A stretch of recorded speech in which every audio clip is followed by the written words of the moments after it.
तो नमस्कार दोस्तों, स्वागत है आप सबका आपके अपने YouTube चैनल एग्ज़ाम टैबलेट में। दोस्तों, झारखंड में एएनएम और जीएनएम का जो एंट्रेंस एग्ज़ाम होने वाला है, तो उसके प्रिपरेशन से रिलेटेड यहाँ पे हम लोग कुछ इम्पोर्टेंट एमसीक्यू क्वेश्चंस को देखेंगे, जो कि आपके चैप्टर आनुवांशिकता एवं जैव विकास यानी हेरिडिटी एंड इवोल्यूशन से होने वाले हैं।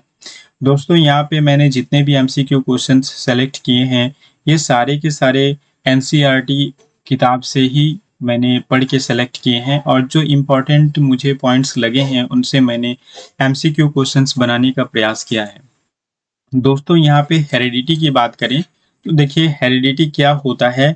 किसी भी पेरेंट से उसके ऑफस्प्रिंग में जो जेनेटिक इंफॉर्मेशन होते हैं उसके ट्रांसमिशन को क्या कहा जाता है, हेरिडिटी कहा जाता है।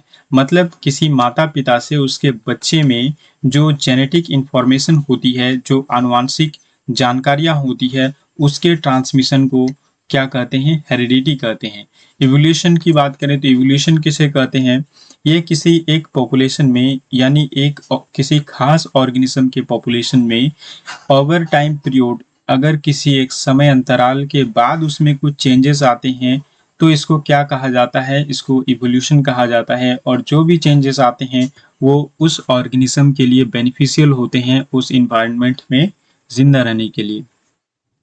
तो दोस्तों, यहाँ पे हम लोग क्या करते हैं, हम लोग चलिए 1 नंबर क्वेश्चन से स्टार्ट करते हैं। तो देखिए 1 नंबर जो क्वेश्चन है इसमें क्या पूछ रहा है कि निम्नलिखित में से किस प्रजनन प्रक्रिया के परिणाम स्वरूप संतान पैदा होती है जो आनुवांशिक रूप से माता पिता के समान होती है।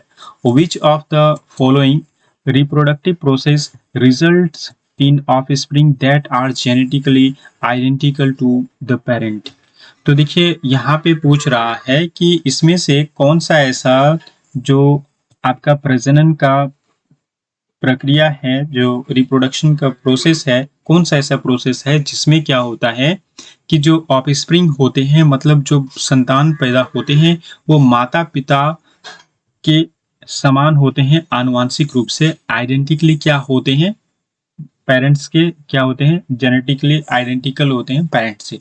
तो ऑप्शन ए में हो गया आपका अलैंगिक प्रजनन यानी एसेक्सुअल रिप्रोडक्शन, या फिर लैंगिक प्रजनन सेक्सुअल रिप्रोडक्शन, या फिर अलैंगिक और लैंगिक प्रजनन दोनों both asexual and sexual reproduction, या फिर इनमें से कोई भी नहीं, नन ऑफ द अबव। तो देखिए इसका जो सही जवाब है ये है आपका एसेक्सुअल रिप्रोडक्शन। एसेक्सुअल रिप्रोडक्शन में क्या होता है, जो आपका संतति होता है, मतलब जो संतान होता है, ऑफस्प्रिंग होता है, वो क्या होता है, वो जेनेटिकली आइडेंटिकल होता है पेरेंट से, मतलब आनुवांशिक रूप से माता पिता के समान ही होता है। तो देखिए अलैंगिक प्रजनन में क्या होता है, यहाँ पे एक सिंगल पेरेंट होता है और यहाँ पे क्या होता है, फर्टिलाइजेशन नहीं होता है गैमेट्स का। ठीक है, तो यहाँ पे क्या होता है, ऑफस्प्रिंग जो होते हैं वो क्या होते हैं, एक तरीके से क्लोन होते हैं अपने पेरेंट्स के एसेक्सुअल रिप्रोडक्शन में। फॉर एग्जांपल हम लोग क्या जानते हैं, देखिए आपकी जो बडिंग होते हैं ईस्ट में, ये आपका क्या है, एसेक्सुअल रिप्रोडक्शन का क्या है, एग्जाम्पल है। जो वेजिटेटिव प्रोपागेशन होते हैं जो प्लांट्स में, वो क्या है, वो भी एक एसेक्सुअल रिप्रोडक्शन का क्या है, एग्जाम्पल है। बैक्टीरिया में जो बाइनरी फिजन्स होते हैं वो भी क्या है, एक एसेक्सुअल रिप्रोडक्शन का, अलैंगिक प्रजनन का क्या होता है, एक एग्जाम्पल है। तो यहाँ पे जो आपका सही जवाब है कि जो कौन सा ऐसा प्रोसेस है जिससे क्या होते हैं, जो संतान जो पैदा होती हैं वो आनुवांशिक रूप से माता पिता के समान होते हैं, तो ये आपका हो गया अलैंगिक प्रजनन में, एसेक्सुअल रिप्रोडक्शन में। चलिए उसके बाद जो नेक्स्ट आपका क्वेश्चन है इसमें क्या पूछ रहा है, देखिए इसमें पूछ रहा है कि किस प्रकार के प्रजनन से संतानों के बीच अधिक विविधता उत्पन्न होने की संभावना है। What type of reproduction is likely to generate greater diversity among offspring? तो आपका ऑप्शन ए में हो गया अलैंगिक प्रजनन यानी एसेक्सुअल रिप्रोडक्शन, या फिर लैंगिक प्रजनन यानी सेक्सुअल रिप्रोडक्शन, या फिर both asexual and sexual reproduction, या फिर इनमें से कोई नहीं। तो देखिए इसका जो सही जवाब है ये है आपका लैंगिक प्रजनन यानी सेक्सुअल रिप्रोडक्शन में सबसे अधिक विविधता उत्पन्न होने की संभावना होती है। क्यों होती है, क्योंकि इसमें 2 पेरेंट्स होते हैं, मतलब 2 इंडिविजुअल्स होते हैं, 2 जीव होते हैं इसमें। और इसमें जो जेनेटिक ट्रेट्स होते हैं ये भी डिफरेंट होते हैं। उसके बाद देखिए यहाँ पे जो गैमेट्स का फॉर्मेशन होता है उसमें क्या होता है, एक स्पर्म होता है और एक क्या होता है, ओवम होता है। तो इस वजह से भी क्या हो सकती है, यहाँ पे विविधता उत्पन्न होगी। क्यों? क्योंकि यहाँ पे फर्टिलाइजेशन होगा और फर्टिलाइजेशन में क्या होगा, जेनेटिक मटेरियल का कॉम्बिनेशन होगा और एक यूनिक क्या बनेगा, जेनेटिक मेकअप बनेगा जो कि इसके ऑफस्प्रिंग में होगा, जो कि इसके संतति में होगा। ठीक है, तो इस तरीके से क्या होता है कि सबसे अधिक जो विविधता उत्पन्न होने की संभावना होती है वो किसमें होती है, वो आपका लैंगिक प्रजनन में होता है, सेक्सुअल रिप्रोडक्शन में होता है। चलिए उसके बाद जो नेक्स्ट आपका क्वेश्चन है इसमें क्या पूछ रहा है कि लैंगिक प्रजनन में संतानों में भिन्नता मुख्यतः निम्न कारणों से होती है। किन कारणों से होती है? देखिए लैंगिक प्रजनन अगर कहीं पे हो रहा है, सेक्सुअल रिप्रोडक्शन, तो उसमें जो वेरिएशन होते हैं ऑफस्प्रिंग में वो प्राइमरली किसके कारण होते हैं? ऑप्शन ए में हो गया आपका डीएनए प्रतिकृति में अशुद्धियां यानी डीएनए कॉपिंग इनएक्यूरेसी, या फिर ऑप्शन बी में हो गया वातावरणीय कारक इन्वायरमेंटल फैक्टर्स, या फिर ऑप्शन सी में हो गया वंशानुगत लक्षणों और नए उत्परिवर्तनों का संयोजन, ये combination of inherited traits and new mutations, या फिर ऑप्शन डी में हो गया यादृच्छिक रूप से यानी रैंडमली होते हैं। तो यहाँ पे जो इसका सही जवाब है कि देखिए लैंगिक प्रजनन में क्या होता है, लैंगिक प्रजनन में वंशानुगत लक्षण और नए उत्परिवर्तनों का संयोजन से क्या होता है, भिन्नता आती है, a combination of inherited traits and new mutations. तो देखिए इसमें तो आपका कॉम्बिनेशन ऑफ इनहेरिटेड ट्रेड्स होता है, मतलब दो जीव से, दो ऑर्गेनिज्म से क्या होते हैं, मतलब दो इंडिविजुअल से क्या होते हैं, आपका जो गैमेट्स आते हैं, स्पर्म और एग्स आते हैं, ये क्या होते हैं, कॉम्बाइन करके क्या बनाते हैं, आपका क्या बनाते हैं, जो भ्रूण बनाते हैं। तो ये क्या होते हैं, यहाँ पे क्या होता है, कॉम्बिनेशन होता है क्या, इनहेरिटेड ट्रेड्स का, और न्यू म्यूटेशंस उसमें हो सकते हैं, उत्परिवर्तन उसमें हो सकते हैं। चलिए उसके बाद तो यहाँ पे जो आपका सही आंसर है ये क्या है, ऑप्शन सी है। चलिए उसके बाद जो नेक्स्ट आपका क्वेश्चन है इसमें क्या पूछ रहा है कि विकासवादी प्रक्रियाएं निम्न पर आधारित है। तो evolutionary process are based on, option A में हो गया आपका अलैंगिक प्रजनन यानी आपका एसेक्सुअल रिप्रोडक्शन, या फिर ऑप्शन बी में हो गया निरंतर पर्यावरणीय स्थिरता यानी कांस्टेंट इन्वायरमेंटल स्टेबिलिटी, या फिर ऑप्शन सी में हो गया पर्यावरणीय कारकों द्वारा वेरिएंट का चयन यानी selection of variants by environmental factors, या फिर ऑप्शन डी में हो गया आनुवांशिक एकरूपता यानी जेनेटिक यूनिफॉर्मिटी। तो देखिए आपकी जो इवोल्यूशनरी प्रोसेस होते हैं, मतलब जो इवोल्यूशन के जो प्रोसेस होते हैं वे किस पे बेस्ड होते हैं, तो ये आपके पर्यावरणीय कारकों द्वारा वेरिएंट का चयन पे बेस्ड होते हैं। मतलब देखिए इवोल्यूशन जो हमने स्टार्टिंग में ही क्या समझा कि इवोल्यूशन क्या है, इवोल्यूशन में क्या होता है, एक खास पॉपुलेशन में, एक ऑर्गेनिज्म के खास पॉपुलेशन में क्या होता है, किसी टाइम पीरियड में जब चेंजेस आ जाते हैं तो इस प्रोसेस को हम लोग क्या बोलेंगे, इवोल्यूशन बोलेंगे, जो कि उस जीव के जीवित रहने के लिए क्या होता है, बेनिफिशियल होता है। और इसके कुछ की पॉइंट्स भी हैं जो कि की कंपोनेंट्स हैं जो इसमें क्या करते हैं, भाग लेते हैं। जैसे जेनेटिक वेरिएशन इसमें होता है, इन्वायरमेंटल फैक्टर्स जो जैसे हो गया आपका opportunity for survive and reproduce, मतलब अगर किसी भी ऑर्गेनिज्म को अगर अपॉर्चुनिटी ही ना मिले सर्वाइव करने का तो उसमें फिर इवोल्यूशन कैसे होगा। ठीक है, उसके बाद फिर देखिए नेचुरल सिलेक्शन उस जीव का होता है और फिर उसका एडेप्टेशन होता है। तो इन सारे के सारे जो प्रोसेस होते हैं ये इवोल्यूशनरी प्रोसेस पे बेस्ड होते हैं, इवोल्यूशनरी प्रोसेस उस पे बेस्ड होते हैं, उन सारे प्रोसेस पे बेस्ड होते हैं। और ये सारे प्रोसेस क्या है यहाँ पे आपके, selection of variants by environmental factors. ठीक है, तो आपका ऑप्शन सी जो होगा ये आपका सही होगा। चलिए उसके बाद जो नेक्स्ट आपका क्वेश्चन है इसमें क्या पूछ रहा है कि वंशानुक्रम के नियमों को समझने के लिए बगीचे की मटर के साथ प्रयोग किसने किया था। तो who conducted experiments with garden pea to understand the rules of inheritance. तो इनहेरिटेंस के रूल को समझने के लिए जो आपका गार्डन के जो पी हैं, मटर के पौधे थे, तो उन पे एक्सपेरिमेंट किसने किया था, तो ये मेंडल ने किया था। ठीक है, यहाँ पे आपका ऑप्शन बी आपका सही है। चलिए उसके बाद जो नेक्स्ट आपका यहाँ पे क्वेश्चन है, इसमें क्या पूछ रहा है कि लैंगिक रूप से प्रजनन करने वाले जीवों में प्रमुख लक्षण क्या होते हैं? In sexually reproducing organisms what are dominant traits? तो बोल रहा है कि एक यहाँ पे देखिए प्रमुख जो लक्षण है यहाँ पे क्या होगा, प्रभावी लक्षण होगा। ठीक है, तो यहाँ पे मैंने प्रमुख लिख दिया, यहाँ पे प्रभावी होगा, प्रमुख के जगह में प्रभावी पढ़ेंगे आप। इन सेक्सुअली रिप्रोड्यूसिंग ऑर्गेनिजम्स में क्या होता है, डोमिनेंट ट्रेट्स क्या होता है, ये पूछ रहा है। तो ऑप्शन ए में हो गया आपका लक्षण तभी व्यक्त होते हैं जब जीन की दो प्रतियां मौजूद होती हैं। मतलब बोल रहा है कि देखिए traits expressed only when both copies of the gene are present. या फिर ऑप्शन बी में हो गया ऐसे लक्षण जो पैतृक और मातृ डीएनए दोनों से प्रभावित हो सकते हैं। या फिर आपके जो traits that can be influenced by both paternal and maternal DNA. या फिर ऑप्शन सी में हो गया ऐसे लक्षण जो संबंधित जीन की केवल एक प्रति होने पर भी व्यक्त किए जाते हैं। Traits that are expressed even if there is only one copy of the corresponding gene. या फिर ऑप्शन डी में हो गया वे लक्षण जो केवल F1 पीढ़ी में ही व्यक्त होते हैं। Traits that are only expressed in F1 generation. तो देखिए इसका जो सही जवाब है कि सेक्सुअली जो रिप्रोड्यूसिंग ऑर्गेनिजम्स होते हैं उसमें अगर हम लोग डोमिनेंट ट्रेट्स की बात करते हैं, मतलब प्रभावी लक्षण की बात करते हैं, तो प्रभावी लक्षण ऐसे लक्षण होते हैं जो किसी संबंधित जीन की केवल एक प्रति होने पर भी उसे व्यक्त करता है, उसके ट्रेट्स को क्या करता है, व्यक्त करता है। तो यहाँ पे आपका ऑप्शन सी आपका क्या हुआ, सही जवाब हो गया।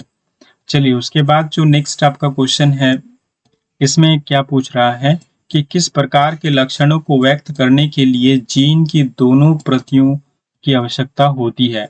What type of traits require both copies of the gene to be expressed? Option A में हो गया आपका प्रभावी लक्षण डोमिनेंट ट्रेट्स।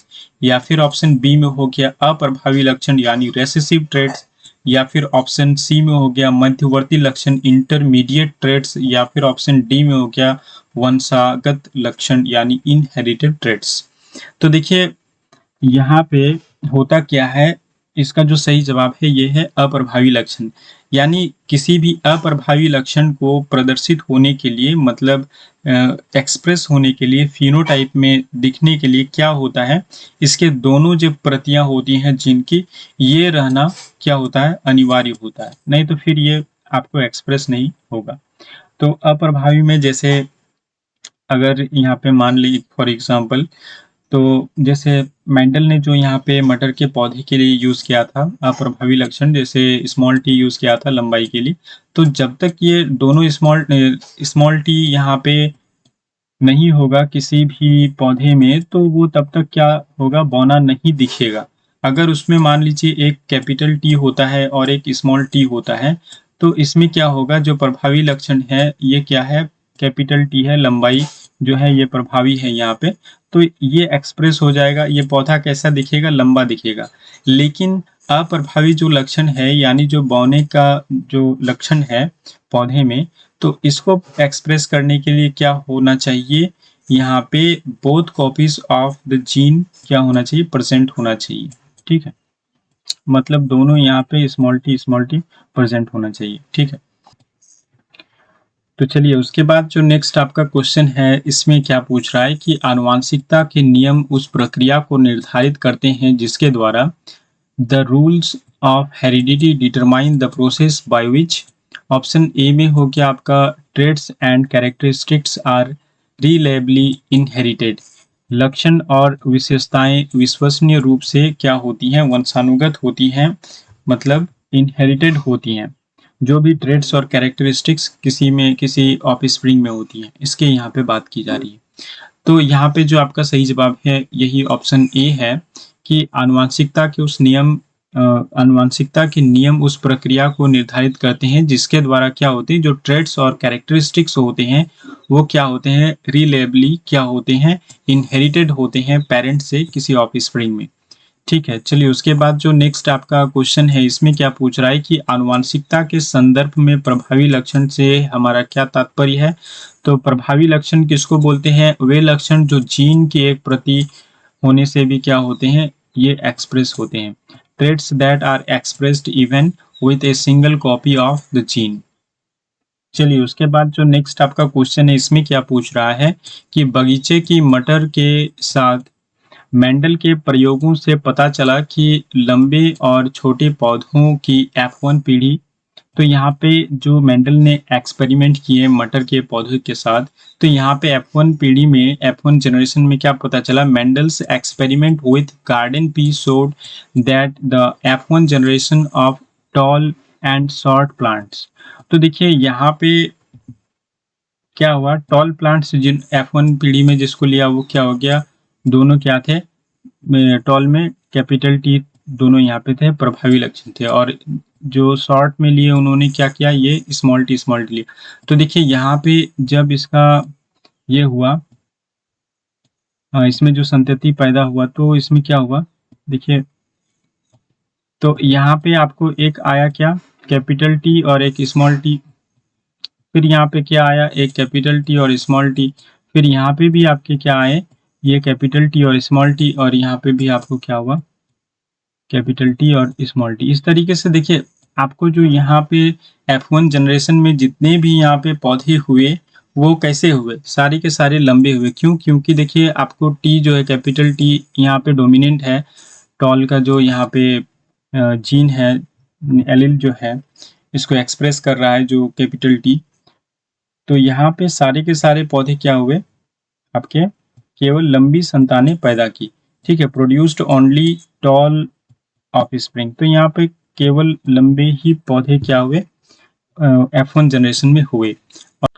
देखिए उसके बाद जो नेक्स्ट यहाँ पे आपके क्वेश्चन है इसमें क्या पूछ रहा है कि मेंडल ने जो प्रयोग किया F2, देखिए F1 पीढ़ी से स्वपरागित लंबे पौधे की F2 पीढ़ी के परिणाम स्वरूप क्या हुए। तो देखिए in Mendel's experiments the F2 generation of tall plants self pollinated from the F1 generation resulted in. तो देखिए यहाँ पे जो भी यहाँ पे F1 जनरेशन में जितने भी टॉल मतलब प्लांट्स हुए, जो पौधे जो लंबे पौधे हुए, जब इनको स्वपरागित किया गया, सेल्फ पॉलिनेटेड किया गया, तो फिर क्या हुआ यहाँ पे, तो यहाँ पे जो आपका निकल के आया जीनोटिपिक जो रेशियो निकल के आया, ये कितना आया, 1:2:1 आया, और इसके अनुपात में क्या हुआ, लंबे और छोटे पौधों का मिश्रण आया।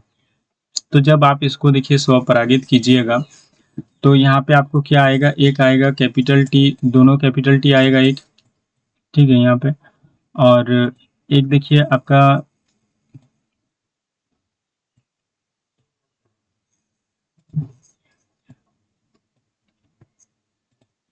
देखिए यहाँ पे एक बार क्या होगा, दोनों कैपिटल टी होगा, उसके बाद फिर क्या होगा, एक कैपिटल टी स्मॉल टी, और फिर एक होगा क्या, कैपिटल टी स्मॉल टी, और फिर और एक क्या होगा, दोनों स्मॉल टी होगा। तो इस तरीके से जो आपको जीनोटिपिक रेशियो निकल के आएगा वो क्या आएगा, 1:2:1 आएगा, और यहाँ पे लंबे और छोटे जो बौने पौधे हैं उसका मिश्रण आएगा। ठीक है, तो आपका यहाँ पे ऑप्शन डी जो है ये आपका सही जवाब होगा।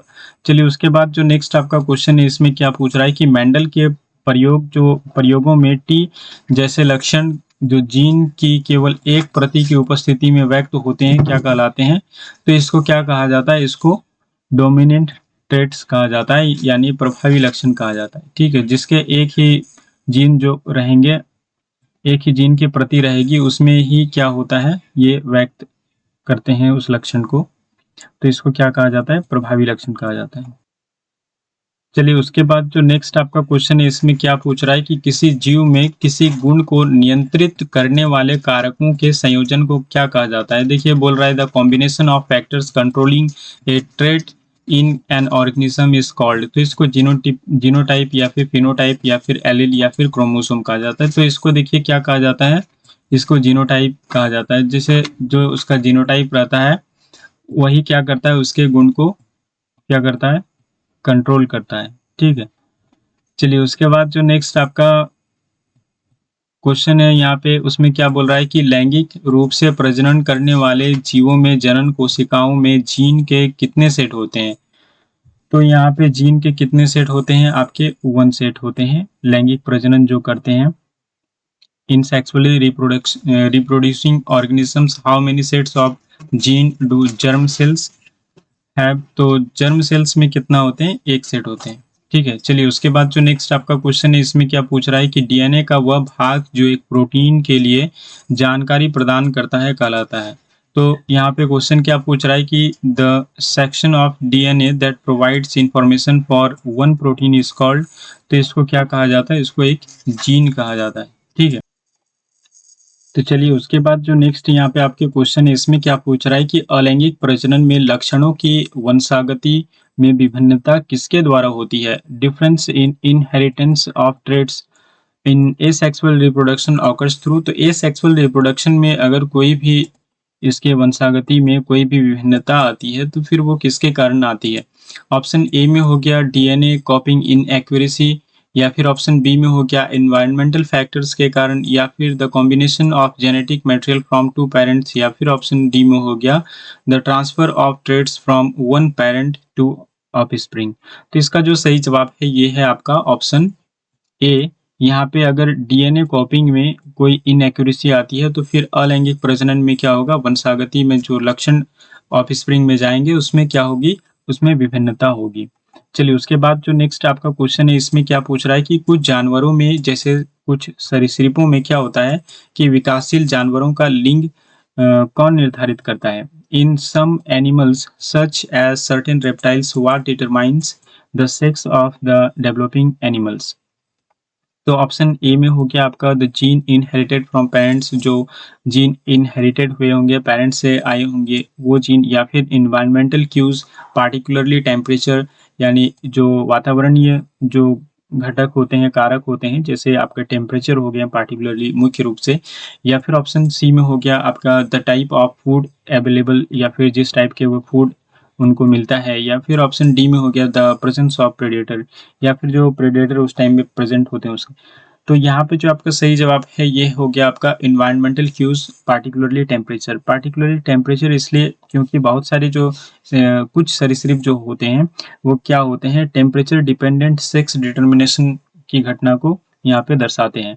मतलब टेम्परेचर डिटरमाइन करता है कि वहाँ पे जो डेवलप हो रहा है जो एनिमल, तो वो मेल होगा या फिर फीमेल होगा। चलिए उसके बाद जो नेक्स्ट आपका यहाँ पे क्वेश्चन है, इसमें क्या पूछ रहा है कि मनुष्य में किसी व्यक्ति का लिंग निर्धारित कौन करता है।